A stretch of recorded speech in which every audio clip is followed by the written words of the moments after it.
আসসালামু আলাইকুম ওয়া রাহমাতুল্লাহি ওয়া বারাকাতুহু। এই পৃথিবীতে মানুষ যদি বই পুস্তক লিখে সেই বইটাকে কেন্দ্র করে প্রথম পৃষ্ঠায় ভূমিকা লিখে দেন, তেমনি ভাবে মহান আল্লাহ রাব্বুল আলামিন মানব জাতির হেদায়েতের লক্ষ্যে পরিপূর্ণ একটা কোরআন নাযিল করলেন। সেই কোরআনের ভূমিকা হিসেবে আল্লাহ রাব্বুল আলামিন সূরা ফাতিহাকে নাযিল করলেন।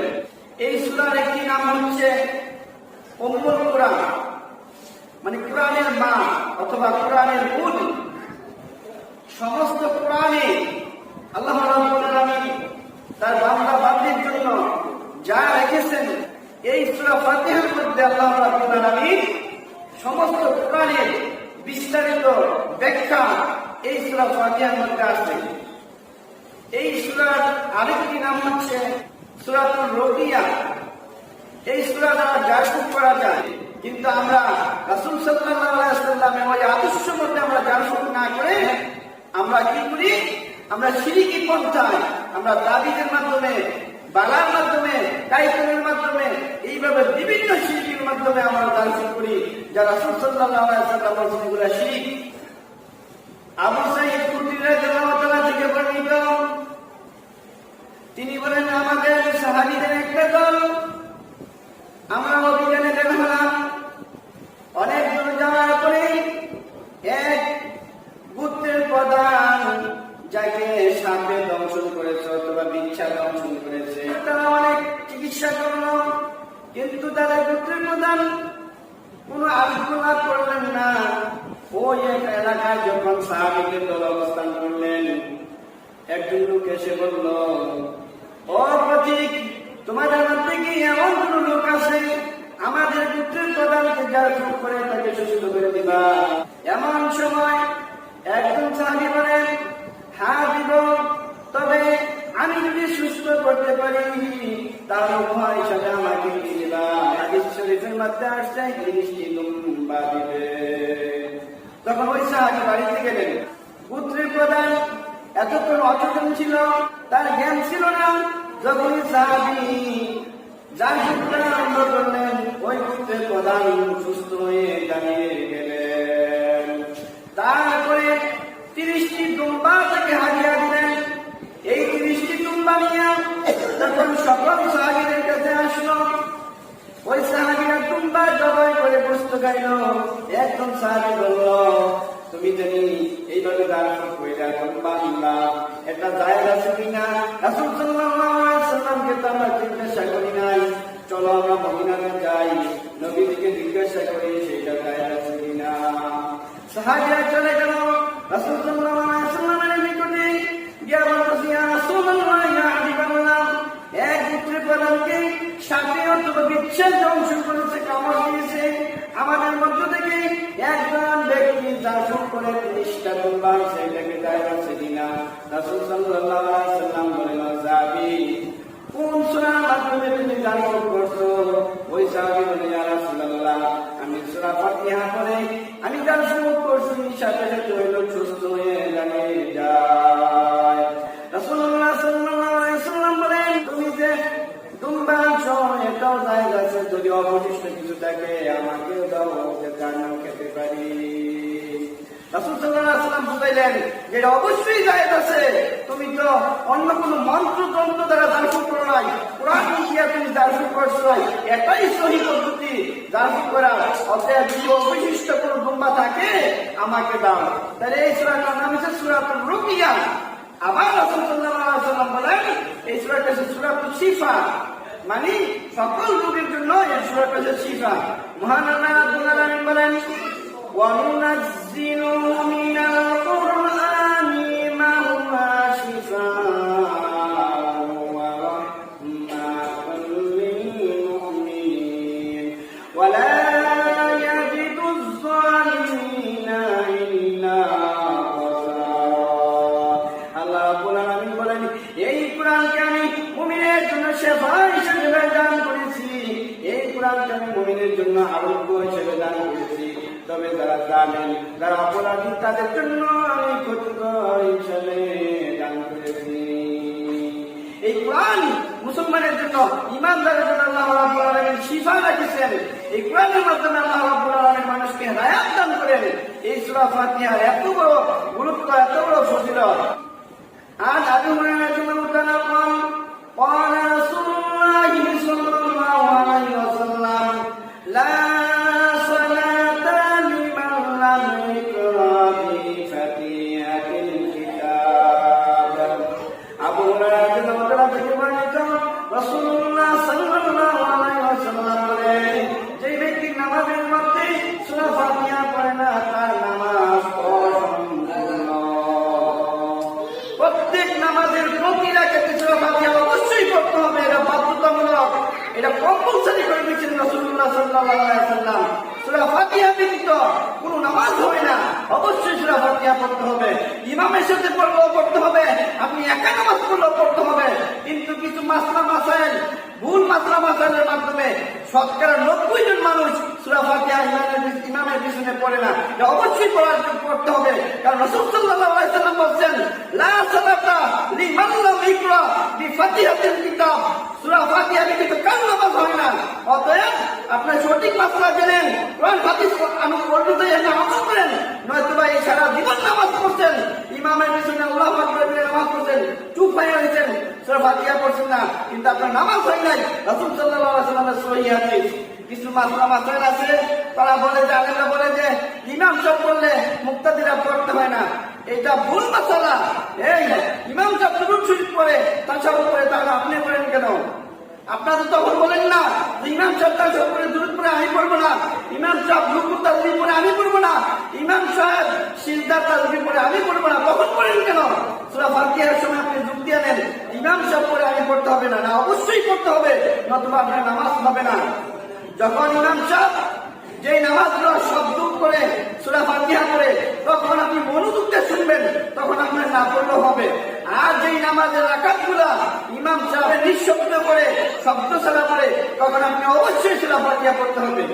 রাসূলুল্লাহ সাল্লাল্লাহু আলাইহি ওয়াসাল্লাম নামাজ পড়তেছেন, সাহাবীরা পেছনে গুনগুন করে তিলাওয়াত করছেন। নামাজ শেষে রাসূলুল্লাহ সাল্লাল্লাহু আলাইহি ওয়াসাল্লাম বলেন, তোমাদের মধ্যে কে গুনগুন করে তেলাওয়াত করছো? এমন সময় এক সাহাবী বলে, ইয়া রাসূলুল্লাহ, ইয়া হাবিবাল্লাহ, আমি তেলাওয়াত করছি। রাসূলুল্লাহ সাল্লাল্লাহু আলাইহি ওয়াসাল্লাম বলেন, শুনো, আমি যখন তেলাওয়াত করি তখন তোমরা শুধু সূরা ফাতিহা পড়বা, অন্য কোনো সূরা পড়বা না, তখন তোমরা মনোযোগ দিয়ে শুনবা। সুতরাং এই হাদিস থেকে প্রমাণ হলো, ইমাম সাহেব যদি সূরা ফাতিহা পড়ে তাহলে আপনিও সূরা ফাতিহা পড়তে হবে। তবে ইমাম সাহেব যে সূরা শব্দ করে পড়ে, ওই রাকাতগুলো আপনি শুধু মনোযোগ দিয়ে সূরা ফাতিহা শুনবেন। যেমন মনে করেন ইশারের নামাজ 4 রাকাত ফরজ, ইমাম সাহেব প্রথম 2 রাকাতে সূরা ফাতিহা শব্দ করে পড়ে, তখন আপনি মনোযোগ দিয়ে শুনবেন সূরা ফাতিহা, তখন আপনার পড়া লাগবে না। তৃতীয় রাকাত, চতুর্থ রাকাতে ইমাম সাহেব শব্দ করে পড়ে না, তখন আপনি অবশ্যই সূরা ফাতিহা পড়তে হবে। কারণ রাসূলুল্লাহ সালাতান লিমান লাম ইয়াকরা বিফাতিহাতিল কিতাব। যে ব্যক্তি নামাজের মধ্যে সূরা ফাতিহা পড়লো না তার নামাজ অসম্পূর্ণ। অতএব বিগত জীবনে যত ভুল করছেন, চুপ হয়ে গেছেন নামাজের মধ্যে, সূরা ফাতিহা পড়েন নাই, আজকে থেকে শিক্ষা নেন রাসূলের সহিহ হাদিস যে অবশ্যই আপনি সূরা ফাতিহা পড়তে হবে, নতুবা আপনার নামাজ অসম্পূর্ণ হয়ে যাবে, আপনার নামাজ হবে না। অন্য হাদিসে আছে রাসূলুল্লাহ সাল্লাল্লাহু আলাইহি ওয়াসাল্লাম বলেন, যখন সূরা ফাতিহা পড়া হয়, ইমাম সাহেব যখন বলবেন ওয়াইল মাগদুবি আলাইহিম ওয়ালাদ-দাল্লিন, তখন তোমরা সমস্যনে সবাই বলবা আমিন।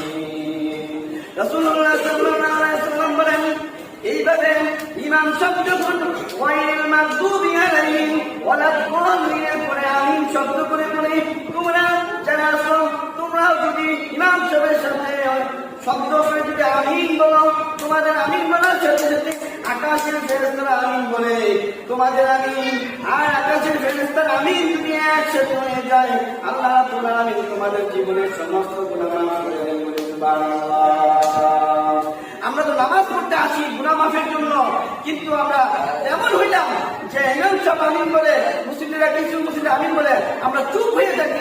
রাসূলুল্লাহ সাল্লাল্লাহু আলাইহি ওয়াসাল্লাম যখন সূরা ফাতিহা পড়তেন, ওয়াইলিল মাগদুবি আলাইহিম ওয়ালাদ-দাল্লিন বলতেন, তারপরে নবী শব্দ করে আমিন বলতেন, নবীর সাথে সাথে সাহাবীরাও বলতেন আমিন।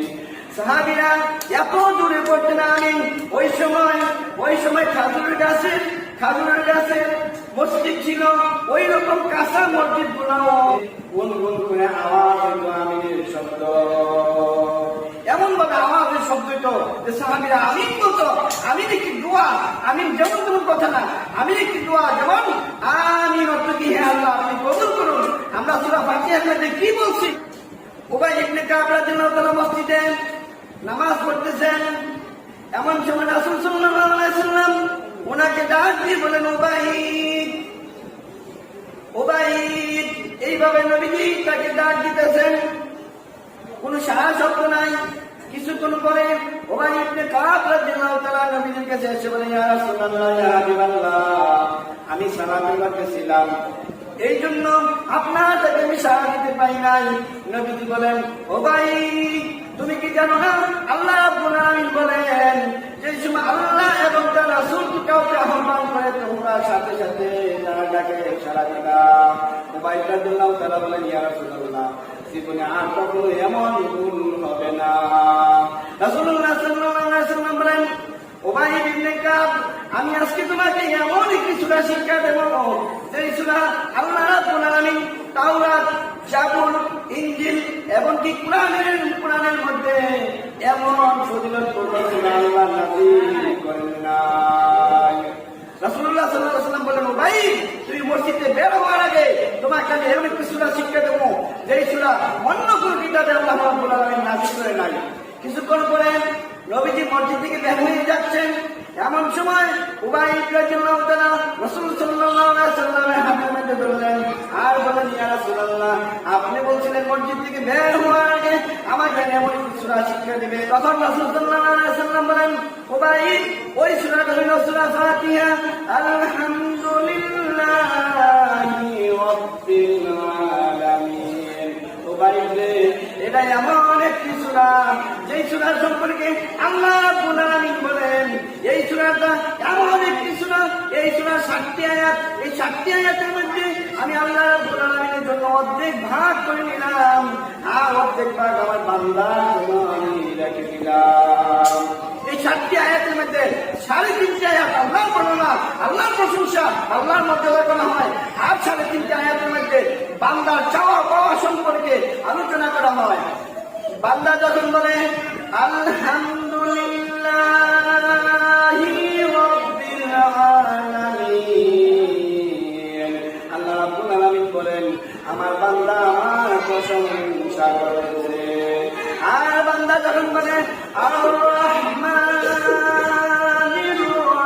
রহিম, আল্লাহ রাব্বুল আলামিন বলেন, আমার বান্দা আমার গুণগান বর্ণনা করেছে। আর বান্দা যখন বলে মালিক ইয়াউমিদ্দিন, আল্লাহ রাব্বুল আলামিন বলেন, আমার বান্দা আমার মর্যাদা বর্ণনা করেছে। বান্দা যখন বলে ইয়্যাকা না'বুদু ওয়া ইয়্যাকা নাস্তাঈন, আল্লাহ রাব্বুল আলামিন বলেন, এই আয়াতের মধ্যে আমার বান্দা আমার এবং কি তার মধ্যে ভাগাভাগি করে নিয়েছে। ওই বান্দা বলে ইয়্যাকা না'বুদু, হে আল্লাহ আমি তোমার ইবাদত করি, ওয়া ইয়্যাকা নাস্তাঈন, আমি তোমার কাছে সাহায্য চাই।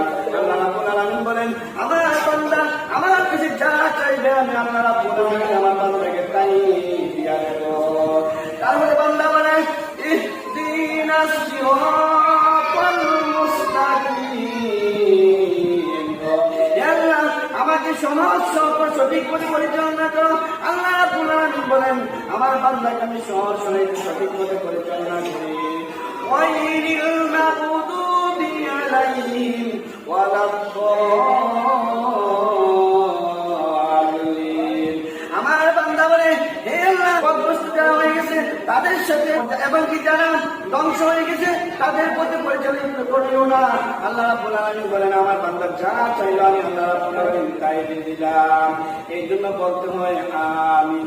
হে আল্লাহ, যখন পর্যন্ত আমি যা বললাম সব কিছু তুমি কবুল করে নাও। রাসূল সাল্লাল্লাহু আলাইহি ওয়াসাল্লাম বসে আছেন, নবীজির সাথে জিবরাইল আলাইহিস সালাম বসে আছেন। হঠাৎ করে আকাশের মধ্যে একটি শব্দ হইল, আওয়াজ হইল। জিবরাইল আলাইহিস সালাম আকাশের দিকে তাকাইলেন। জিবরাইল আলাইহিস সালাম বলেন, ইয়া রাসূলুল্লাহ, ইয়া হাবিবাল্লাহ, এই মাত্র আকাশের একটা দরজা খুলে গেল, যেই দরজা জীবনে আর কখনো খুলে নাই। এমন সময় আকাশ থেকে একজন ফেরেশতা নাযিল হইল।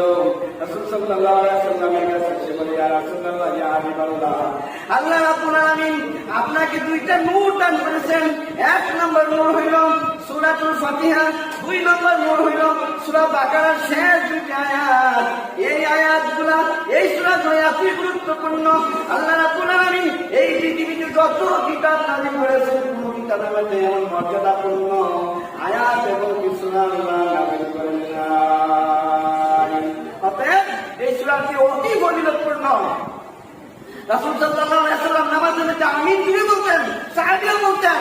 রাসূল সাল্লাল্লাহু আলাইহি ওয়াসাল্লাম বলেন, ইহুদিরা মুসলমানের দুইটি কাজ দেখলে হিংসা করত। এক নাম্বার, যখন কোন মুসলমান অপর মুসলমানের সাথে সাক্ষাৎ হয়, যখন তিনি সালাম দেয়, ওই সালাম শুনলে ইহুদিরা হিংসা করত, রাগ করত।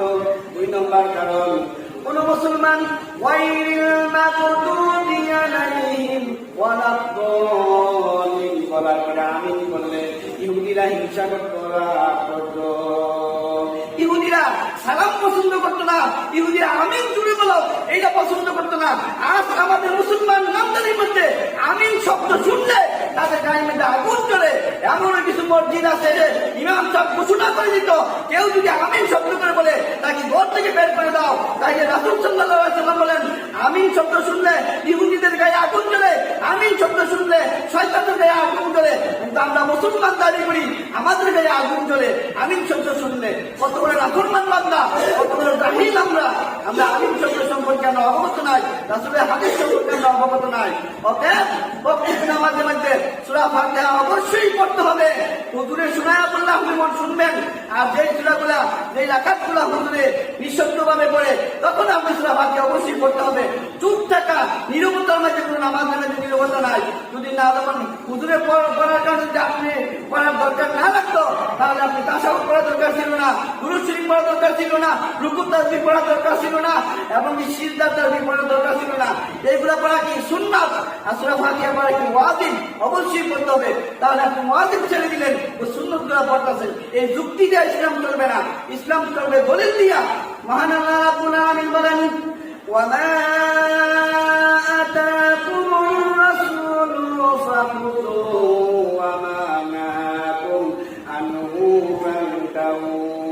রাসূলুল্লাহ সাল্লাল্লাহু আলাইহি ওয়াসাল্লাম তোমাদেরকে যা আদেশ করেছেন তা তোমরা মেনে চলো, আর যা থেকে তোমাদেরকে নিষেধ করেছেন তা তোমরা বর্জন করো। অতএব রাসূল সাল্লাল্লাহু আলাইহি ওয়াসাল্লাম বলছেন, তোমরা আমিন জুড়ে বলবা, আর তোমরা প্রত্যেক নামাজে সূরা ফাতিহা পড়বা। অবশ্যই আমরা রাসূলের আদর্শ মতো যদি জীবন গঠন করতে চাই, প্রতি রাকাতে আমরা সূরা ফাতিহা অবশ্যই পড়তে হবে।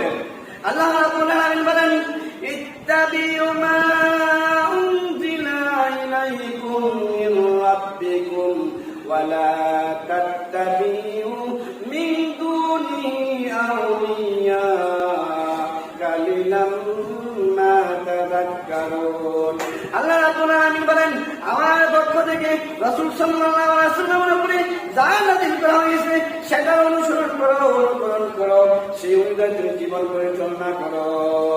তা ব্যতীত দুনিয়ার কোনো মানুষের কথা, দুনিয়ার কোনো অনুবাদের কথা, দুনিয়ার কোনো বন্ধু বান্ধবের কথা তুমি ইসলাম মানো না। আর অল্প মানুষের তোমরা হেদায়েতের পথে আসো। হেদায়েতের পথে অল্প মানুষ থেকে আল্লাহ রাব্বুল আলামিন বলেন, সূরা মুহাম্মাদের 33 নম্বর আয়াতে আল্লাহ রাব্বুল আলামিন বলেন, ইয়া আইয়ুহাল্লাযীনা আমানু আতিউল্লাহ ওয়া আতিউর রাসূলা ওয়া লা তুবতিলু আমালাকুম। আল্লাহ রাব্বুল আলামিন বলেন, হে ঈমানদারেরা, ও মুমিনেরা, আল্লাহ রাব্বুল আলামিনের আনুগত্য করো, রাসূল সাল্লাল্লাহু আলাইহি ওয়াসাল্লামের আনুগত্য করো, তাদের আনুগত্য করে যদি জীবন পরিচালনা না করো, ওয়ালা তুক্তিরু আমানাকুম, তোমাদের তামাম জিন্দেগীর সমস্ত আমলগুলা বিনষ্ট হয়ে যাবে। অতএব আমরা রাসূল সাল্লাল্লাহু আলাইহি ওয়াসাল্লামের আদর্শ মতে নবীজি যেভাবে বলছে আমাদের আমল ইবাদত করার জন্য, আমরা সেইভাবে করতে হবে। দুনিয়ার কারো কথা মানা যাবে না, যেই কথাটা আমাদের কোরআন না সহিহ হাদিসের দলিল নাই। কে কি বললো যে সূরা ফাতিহা না পড়লেও হবে, ইমাম সাহেব পড়াই তোমার পড়া না, কে কইছে ওই কথার কোনো দলিল নাই। ওইটা হচ্ছে যুক্তি, যুক্তি দ্বারা ইসলাম চলে না, ইসলাম চলে কোরআন এবং সহিহ হাদিসের দলিল দ্বারা। অতএব আজকে থেকে আবার সিদ্ধান্ত নেন, জীবনে যত নামাজ পড়বেন প্রত্যেক রাকাতে আপনি সূরা ফাতিহা অবশ্যই পড়তে হবে। এটা কম্পালসরি, এটা কোনো অপশনাল বিষয় নয়, এটা অবশ্যই পড়তে হবে। যেহেতু রাসূল সাল্লাল্লাহু আলাইহি ওয়াসাল্লাম বলেন, লা সালাতা লিমান লাম ইয়াকরা বিফাতিহাতিল কিতাব, সূরা ফাতিহা ব্যতীত কারো নামাজ সম্পূর্ণ হয় না, অসম্পূর্ণ থাকে। মহান আল্লাহ রাব্বুল আলামিন আমাদেরকে রাসূল সাল্লাল্লাহু আলাইহি ওয়াসাল্লামের আদর্শ মতে আমাদের জীবন পরিচালনা এবং আমল ইবাদত করার তৌফিক দান করুন। আল্লাহুম্মা আমিন।